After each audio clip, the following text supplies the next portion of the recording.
كان نفسي اجاوب على السؤال ده من بدري وجات لي الفرصه. صلي على النبي يا ست الكل. اول حاجه بدون اي، بجد بجد والله ما بهزر، بدون اي يعني، بصي تعملي كده،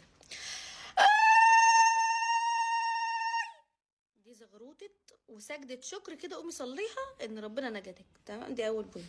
تاني بوينت، هتعيشي حياتك طبيعي، كل اللي كان نفسك فيه واتحرمت منه تعمليه، بس حاجات كويسه، بتعمليش حاجه زباله عشان برضه مش ماتش فيكي ويتف عليكي.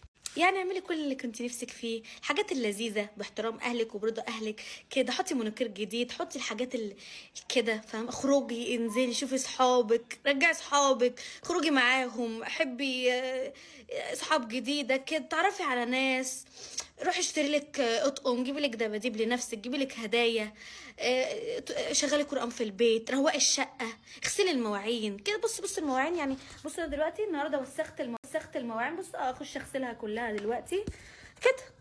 شغلي وقتك بقى، شغلك بقى، شوفي اشتغلي مثلا، اعملي قرشين ينفعوكي للزمن، وكده ان شاء الله تموفي اون ولحد ما يجيلك الشخص المناسب. وقتها مش هتبقي خلاص بقى يعني، ما بقيتيش في مرحله الموف اون، هتبقي مرحله اللفلفه تاني، بس بعد كده